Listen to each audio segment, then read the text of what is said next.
Yeah, so I am feeling a bit better.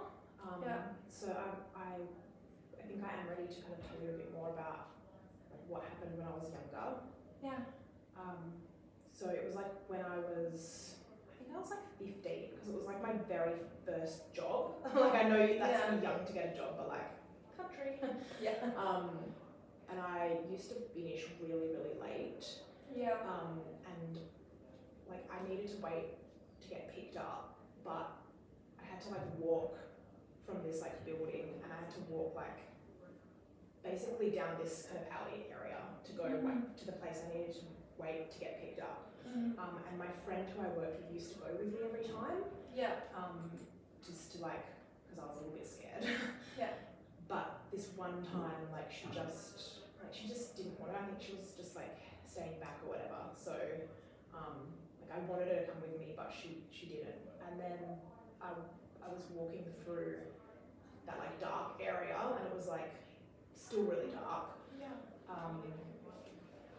And basically like this guy was just like lurking in the area, and he just like came at me.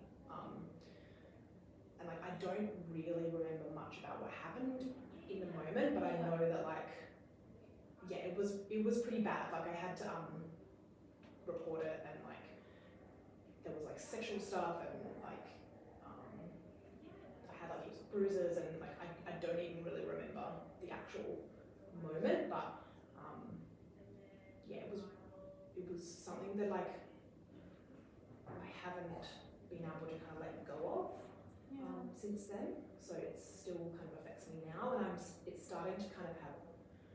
starting to really bring me down. Like it's really affecting quite a few things. It sounds like it's still really present for you. Yeah. It's really scary. Yeah. Yeah. How were you attended to afterwards? Well, because it was like there was no one else around at the time, like I kind of had to look after myself in a way, because like my dad ended up coming to get me, but by that time like he had run off, and I was just kind of like at the spot where I was waiting, and I didn't want to go back to work because I didn't want to like walk back the way I'd come.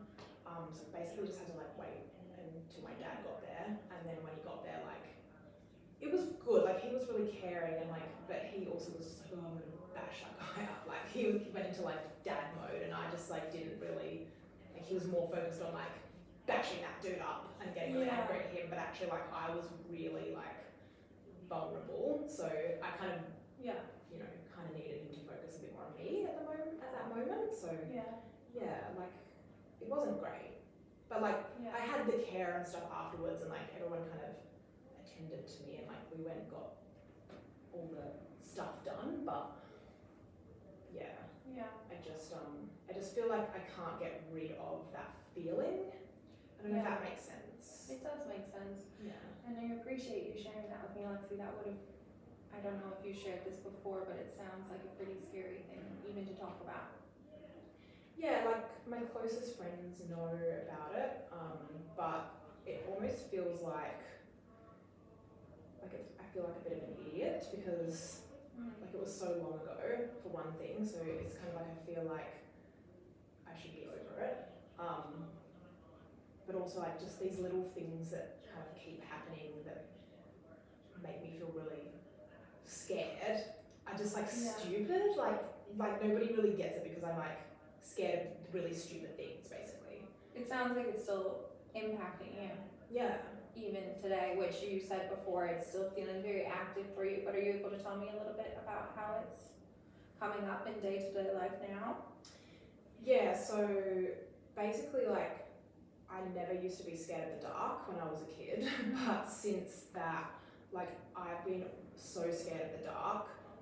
So like even like if I have to get up and go to the toilet in the middle of the night, like I don't want to, like I kind of like really freeze up, and the thought and like of having to actually just get out of my bed and walk down the hallway is so terrifying. Okay.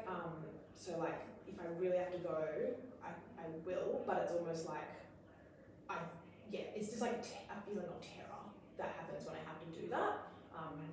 Just because of walking down that like dark space Yeah. by myself. And like I really struggle with sleeping. Like I wake up a lot. I have a lot of nightmares. So I've been smoking a lot of weed to get to sleep. Yeah. Like most nights. I know you mentioned that when we first started seeing each other that you were smoking so you could sleep. Yeah, and like that's gotten a bit better since I've been talking a bit more about it, and like I Okay. definitely feel like that's improved. But I know that like until I don't feel that terror, like that's really one of the only things that I can do to get a Yeah. good sleep and to like not wake up in the middle of the night and Yeah. feel that like really scared feeling. And it sounds like it's not just the terror, but there's some shame that goes around with having this still coming up. Well, yeah, because like because I know, like in my brain, I know that like being in the dark and like being kind of like even when I'm like out with friends, if we're like walking around in the city at night, like and we walk past like an alleyway or something, like I know that I'm not unsafe in that situation. Yeah. But because I have like such a fear, I have so much fear. It just seems kind of like silly. Like my friends like it's fine, like you know. So I kind of hide it. You know, I try to hide it, but I just really like Okay. yeah. Yeah. Does anyone else know how this is impacting you now? Yeah, only a couple of my really close friends know. Yeah. But they know, but they also like don't know. If you know what I mean? Like they know that I'm scared of the dark, but it's almost a bit like, she's just scared of the dark. You know, Right. like it's like a little bit of like a joke almost. Yeah. Yeah. How do you feel about that joke? I play along with it because I get that it's really silly, but when I'm actually like experiencing it in the moment, it doesn't feel silly. I actually wonder, Lexi, if when that laughing happens in the moment, when you are scared, that still feels like the same abandonment that was happened back then. Well, yeah, because the night when like I asked my friend to go with me, because I was always like a little bit scared to go Yeah. down there anyway. Like As 15-year-olds are. yeah, but she wasn't scared, so she just thought I was Yeah. being like stupid. So yeah, I guess it's like similar, where like I'm actually like really genuinely scared, but like people are just like, that's not that scary. Yeah. Yeah. That would be really challenging day to day. Terribly challenging. Yeah. Do you think it prevents you from choosing to go out? Yeah, like I ghost out of parties a lot, but like not by myself, you know. Like Yeah. my friends get pissed off at me quite a lot because like I don't like a lot of the time I won't go out at night. Like I'll usually like opt to do like catch-ups during the day or Yeah. like if there's any kind of scenario where I think like I'm gonna get left alone, like Yeah. if my friends get too drunk, whatever, and then like I'm alone somewhere. Like sometimes even if I'm around a lot of people, if I feel alone in that moment, like I just don't want to be in that situation. So Yeah. I do like pull out of a lot of events and stuff as well. Okay. Sounds like complicated and very overwhelming. And I just want to say I really appreciate you sharing that here. Yeah. I don't think it's silly. Thanks. I really appreciate you being so open about it and sharing. I want to talk a little bit more about kind of what the impacts are of this that you're having. But before I do, I want to ask you, how is it feeling sharing that disclosure? It's okay. Like it's nice that like you don't think I'm silly, because that feels good. But also like talking about it really helps, but also like it doesn't make it go away. Yeah. So like I just need it to. I feel like it's ruining my life. Like I feel like I can't function how I want to function. Yeah. And I really just need it to go away. Like I need to stop feeling like that, and I don't know how. Yeah, I hear you. Yeah, it sounds absolutely detrimental to your, even just being the person that you want to be, Yeah. and being in relationships the way you want to be in relationships, and even going to the toilet at night, Yeah. which is just a basic need. Yeah. It's touching all of these things, isn't it? Yeah. Yeah. Yeah. As I'm sitting here and listening to you, Lexi, it sounds a little bit like trauma and how trauma has presented to me in the past. And I'm wondering, how would that fit for you for it to be trauma that is still impacting you now?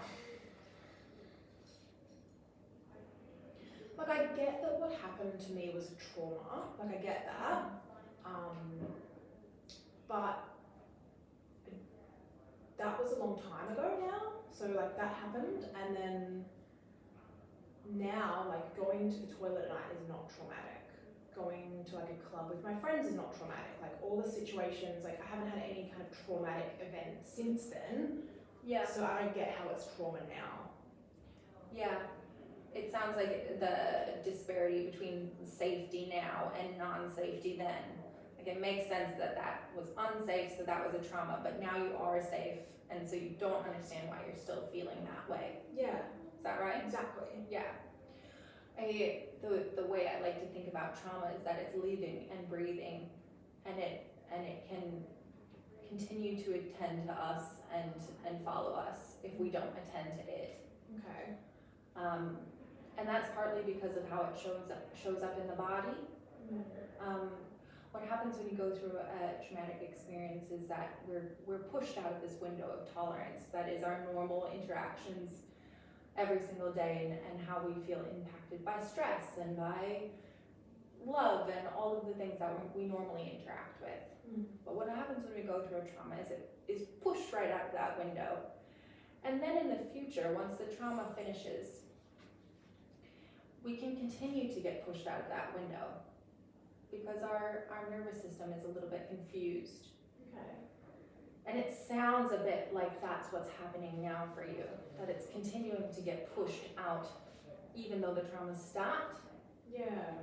The body's saying, hang on, I don't know, this doesn't feel right.